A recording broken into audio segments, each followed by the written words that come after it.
Assalamualaikum warahmatullahi wabarakatuh. Perkenalkan, nama saya Sifa Sadanur Rahma. Saya dari Program Studi Pendidikan Ekonomi, Fakultas Keguruan dan Ilmu Pendidikan Profesor Dr. Hamka. Saya dan teman-teman saya akan melakukan kegiatan PLP 1 sebagaimana memenuhi SKS di semester 5. Berikut teman-teman kelompok saya, yaitu ada Rahma Ayu Setiawati, David Firman Lesmana, Puput Risa Fadila, dan Muhammad Irfansyah. SMK Budi Warman 1 berada di Jalan Raya Bogor, Kramat Jati, Jakarta Timur, DKI Jakarta. Yayasan Budi Warman adalah sebuah lembaga formal berlokasi di Jakarta dan didirikan pada tanggal 15 Januari 1998 oleh Bapak Dr. Handes Amir Yahya Harahap, MED. SMK Budi Warman 1 ini memiliki 4 jurusan, yaitu Multimedia, TKJ, Akuntansi, dan Administrasi Perkantoran. SMK Budi Warman 1 ini membiasakan siswa-siswi untuk sebelum memulai pelajaran untuk tadarus terlebih dahulu. Tidak hanya tadarus saja, siswa-siswi juga dibiasakan setiap harinya untuk azan, zuhur, dan salat berjamaah. Pada tanggal 4 Oktober 2021, kami mengikuti kegiatan belajar di kelas 10 akuntansi. Kami mengamati tata belajar di kelas virtual ini. Pembelajaran yang dilakukan cukup interaktif.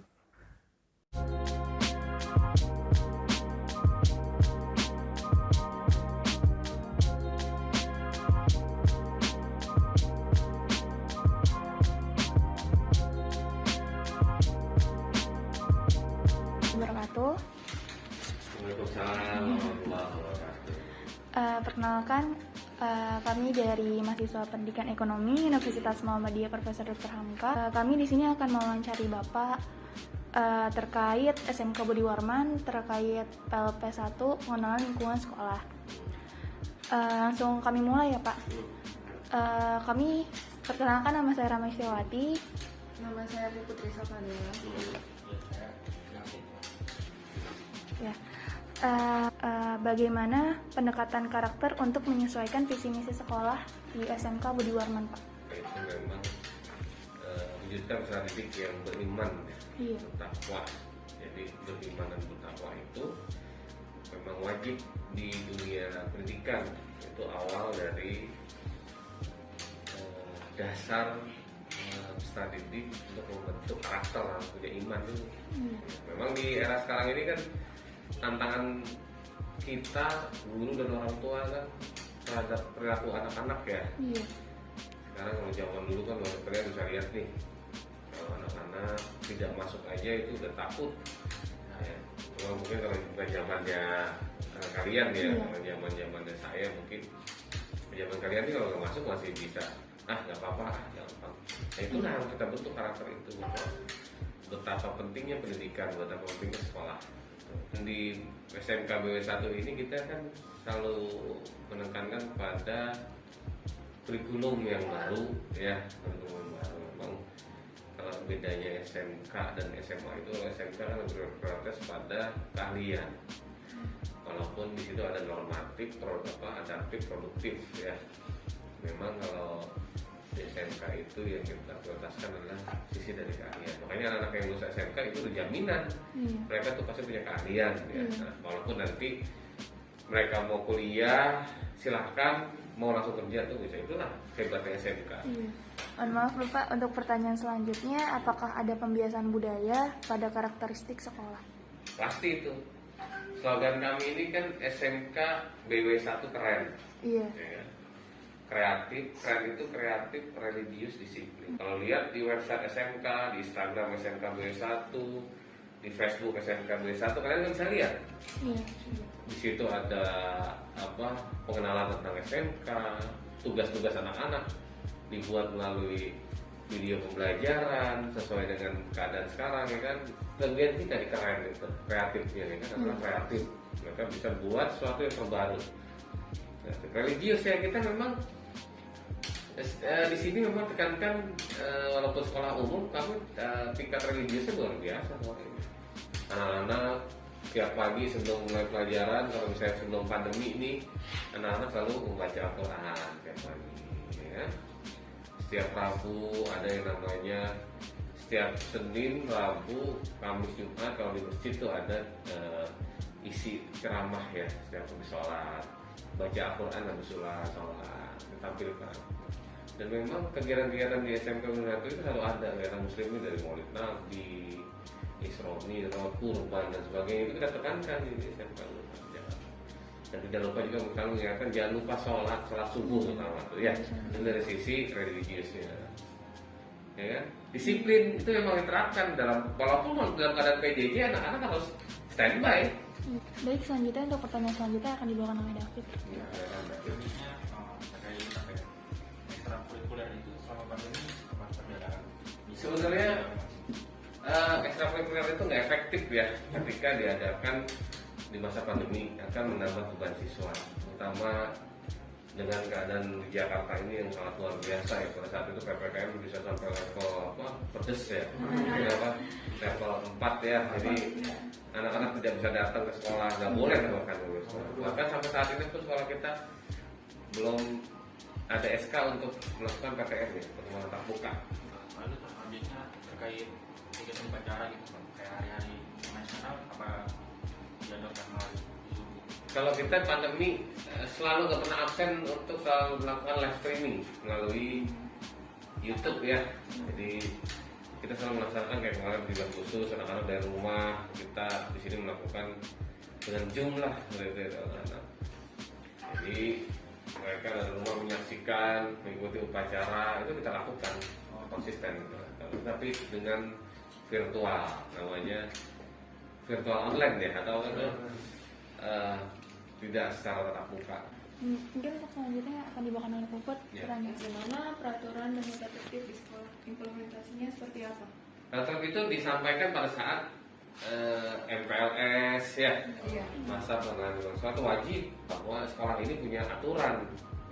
Nah, tata tertib itu sudah ada, walaupun dari TK, SD, SMP, SMA, SMK sampai kampus pun kalian masih punya tata tertib. Nah itu wajib harus ada di sekolah. Tata tertib itu ada tata tertib bidang akademik, ada tata tertib siswaannya. Tapi di pandemi ini tata tertib tidak berlaku, karena tata tertib dalam KBM PJJ aja, gitu ya.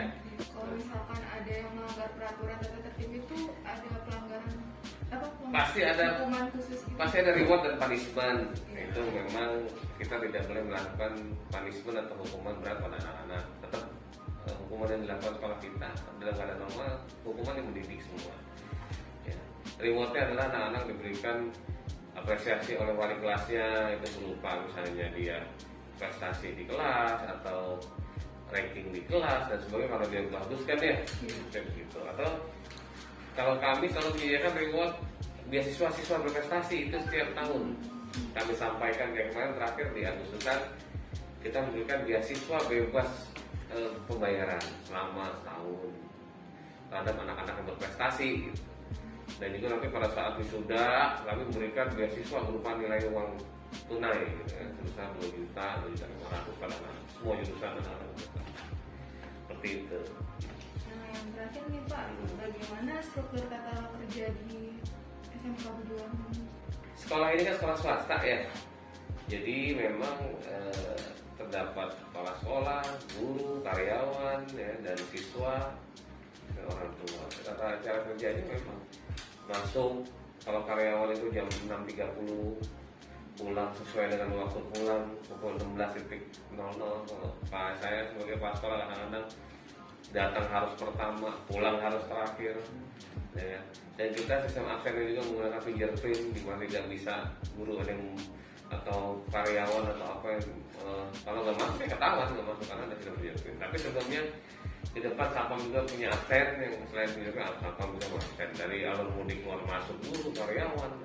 Makanya di sini aman, siswa pun nggak akan bisa main, nggak akan bisa keluar dengan enak ya, karena kita punya sistem keamanan yang benar-benar bagus gitu ya di SMK sebenarnya. Gitu. Sistem kerjanya ya kalau swasta ya seperti itu. Ya kalau negeri kan memang kalau guru negeri, guru PNS itu udah ada yang ngatur dari pemerintah ya, tapi yang ngatur adalah dari yayasan seperti itu. Baik Bapak, mungkin sekian dari pertanyaan wawancara kami. Mohon maaf apabila ada kata-kata yang salah. Mohon maafkan. Assalamualaikum warahmatullahi wabarakatuh. Salam. Assalamualaikum warahmatullahi wabarakatuh. Waalaikumsalam. Perkenalkan, nama saya Siva Sademi Rahma dan rekan saya. Muhammad Irfansyah. Di sini saya ingin mewawancarai terkait pengenalan lingkungan sekolah. Langsung aja ya Pak pertanyaannya. Bagaimana pendekatan karakteristik pada siswa di kelas? Oke, baik. Terima kasih untuk kunjungannya dari HMK ya. Iya, Pak. Prodi Pendidikan Ekonomi. Tadi terkait pendekatan ke siswa di kelas, karena ini masih PJJ, kita tahun 2020 per April ya, sampai sekarang masih melakukan pelajaran di PJJ. Memang pendekatannya agak beda ketika kita melaksanakan pembelajaran tatap muka dengan PJJ. Memang kita bisa lakukan interaksi atau komunikasi tatap muka secara virtual ya, melalui Zoom ataupun Jimmy. Memang pendekatannya agak berbeda dengan tatap muka. Contohnya untuk masalah kedisiplinan, kalau ketika di tatap muka kan kita bisa merapikan anak-anak ya, bagaimana disiplin waktu, bagaimana disiplin pakaian, bagaimana disiplin sikap. Kita lakukan juga di secara virtual ini, tapi ya pasti hasilnya berbeda ya, karena kan di virtual sama di dunia nyata pasti berbeda. Memang dampaknya di PJJ ini untuk pendekatan atau pendekatan pembelajaran, khususnya pembelajaran sikap, itu memang agak menurun ya. Jadi kita tidak bisa menegur atau memberi peringatan atau pembelajaran yang efektif, karena ini juga perlu dukungan orang tua di rumah, karena kan yang ketemu sehari-hari di rumah kan orang tua kita hanya bisa melakukan pertemuan via virtual account seperti yang guru kita sedang lakukan itu di laptop. Jadi pendekatannya kita lakukan secara virtual, tetapi ya itu tadi yang sudah saya bilang tidak maksimal. Lanjut kedua ya Pak. Bagaimana kebiasaan positif yang dilakukan secara rutin di kelas? Kebiasaan rutin kalau di kelas sih biasanya kalau sikap kepercayaan pada agama ya, kita biasa untuk sebelum melakukan pembelajaran kita berdoa ya. Kemudian kadang-kadang di balik kelas sebelum ini juga kita melakukan tadarus, kemudian menyampaikan salam selamat pagi, menyampaikan kabar dan sebagainya. Lanjut Pak, bagaimana cara motivasi siswa selama pembelajaran daring? Nah itu makanya motivasinya ya dari pendekatan ini psikologis ya, biasanya anak-anak memang dari COVID itu terdampak juga, tidak hanya secara kesehatan, secara psikologi juga mereka terganggu. Jadi ya memberi semangatnya ya, kita sering ingatkan anak-anak untuk yang pertama dari sisi kesehatan, kita menganjurkan anak-anak untuk prokes, stay di rumah, kalau tidak ada keperluan tetap aja di rumah. Kemudian untuk pembelajaran kita juga memberikan materi-materi yang hanya yang esensial, karena kan kita tahu sendiri kalau menggunakan pulsa, nyedotnya pulsa banyak. Latar belakang ekonomi seorang tua kan beda-beda. Jadi kita memberi motivasinya, kita anak-anak tetap belajar walaupun dengan materi esensial yang tanda kutip mudah ya, mudah tidak sekompleks ketika mereka melakukan pembelajaran secara tatap muka. Jadi motivasinya kita kasih materi yang mudah, dan kita selalu mengingatkan berkaitan dengan prokes, kemudian semangat beribadah, hormatan orang tua dan sebagainya. Ya, lanjut saya Pak bertanya Pak. Bagaimana proses penilaian yang dilakukan dalam pembelajaran daring? Oke, penilaian kita ada dua ya, penilaian ketika proses pembelajaran. Jadi mereka yang hadir di misalnya di Zoom atau di Jimit ya, kita kasih nilai mereka udah hadir gitu kan. Kemudian keaktifan mereka ketika pembelajaran PJJ, guru saat itu juga memberikan penilaian. Jadi itu penilaian proses pembelajaran ya. Kemudian tiap periodik secara 2 minggu sekali kita adakan ulangan hariannya. Kemudian di 3 semester ini, nanti September ini Senin yang akan datang kita akan melakukan penilaian tengah semester, jadi per 3 bulan ya. Jadi kita melakukan penilaian ketika proses pembelajaran dan pasca pembelajaran, yaitu ulangan harian maupun PTS, dan nanti Desember ada penilaian akhir semester atau PAS. Ini kita lakukan secara daring juga menggunakan platform e-classroom versi SMK Budiman 1, jadi via website. Lanjut ya Pak. Bagaimana kendala yang ditemui selama pembelajaran daring? Itu yang pertama masalah Kuota, ya. Kemudian keterbatasan gadget yang mereka Iya, gunakan. iya. Kadang-kadang ada di keluarga satu gadget Satu itu gadget buat satu, beberapa iya. orang, gitu kan. Kemudian yang kedua yaitu kebiasaan baru, jadi penegakan terjadi pergeseran perilaku anak, jadi biasa bangun Pagi, jadi malas-malas. Ya, ada satu pertanyaan lagi Pak. Bagaimana proses pembelajaran di kelas secara online? Apakah berbeda dengan offline? Ya, pastinya berbeda ya, karena dengan tatap muka dan